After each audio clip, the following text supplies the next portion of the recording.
Hello, YouTubers, friends, compatriots, bootlickers, shills, deaths, lifestars, peasants, vassals, minions, peasants. I'm a useful idiot. Welcome, and today I want to talk about Mexico. And previously I did videos about who's better at beheading, ISIS or Saudi Arabia, because we have Saudi Arabia beheading someone almost every day of the month for, I believe it was August or September.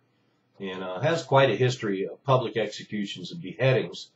And just wanted to bring up that question because we've now seen these ISIS beheadings now become the catalyst for major shifts in U.S. foreign policy, at least a change of direction somewhat. And so we have these beheadings being used politically, even though, of course, the same elements that the United States supported in Syria against the government of Assad, the same elements that the U.S. supported were involved in all sorts of atrocities, including beheadings for the last several years. But now the idea of beheadings has taken on a whole new significance. But it's interesting to also take a look at the country of Mexico, also noted for beheadings. And, of course, there hasn't been any U.S. Foreign policy changes in its attitudes towards Mexico, even though these beheadings have been going on there. And, in fact, let's look at some of the figures. According to the Mexico Attorney General, as of October 2012, 1,303 beheadings as a result of drug cartel violence in the past 5 years. So between 2007 and 2012, there was 1,303 beheadings in Mexico. So I'm not sure if that puts them well over ISIS, but it certainly puts them in the same neighborhood as Saudi Arabia. But of course, this isn't the government like it is in Saudi Arabia. It is exactly more like terrorists and more like ISIS, in the fact that we have drug cartels using this kind of violence. And we've seen it escalate over the years, too. In 2007, there was only 32 beheadings in that year, but by 2011, there was nearly 500.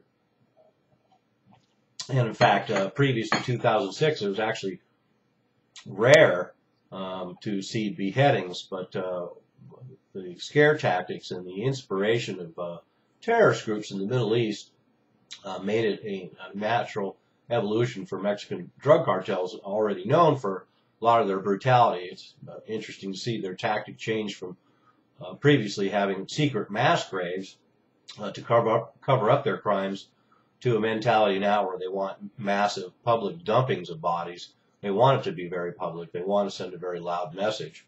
In Mexico, there's an average of 23 massacres a month. And, of course, that's very relevant right now as we have this whole incident with the 43 students missing. And as the government searches for these students who are reportedly executed and burned, they keep finding other graves, other mass graves. So this is pretty epidemic. And in May 2012 alone, in one incident in Nuevo León, this was very publicized at the time, 49 headless and dismembered bodies were found.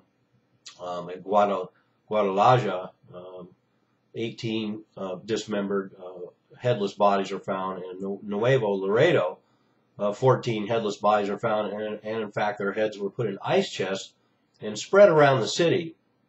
And just like ISIS and just like the terrorists, the drug cartels even record and distribute videos of these beheadings online. And it's kind of interesting that there's actually an argument about where the inspiration for these beheadings came from. Some claim it comes from the influence of traditional Mayan and Aztec culture in Mexico, all the way to just being inspired by the terrorists. I would be more likely and more inclined to agree that they're more inspired by terrorism.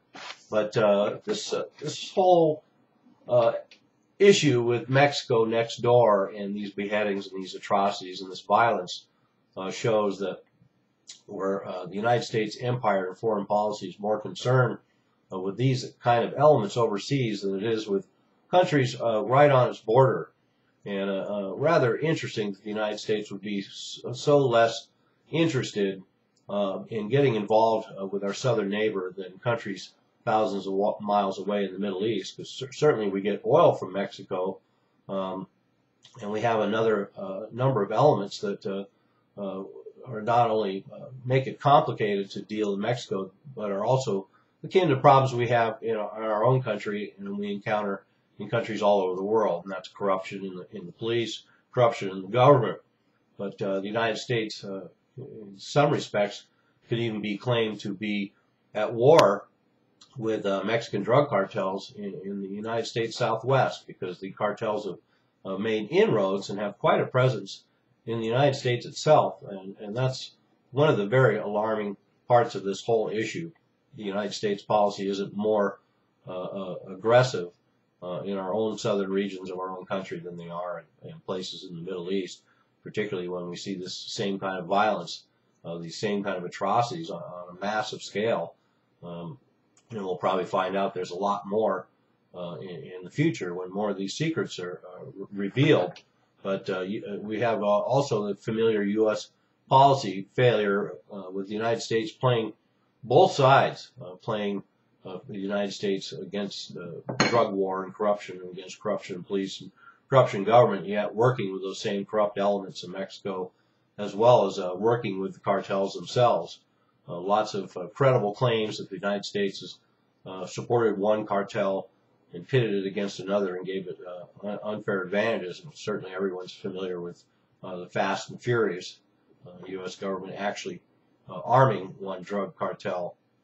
And $1 billion a year from the U.S. goes to the Mexican police, and I'm sure a lot of that money is what has made the Mexican police so corrupt. And a lot of that money, I'm sure, never even makes it past department members. But so there we have it. Who's better at beheading?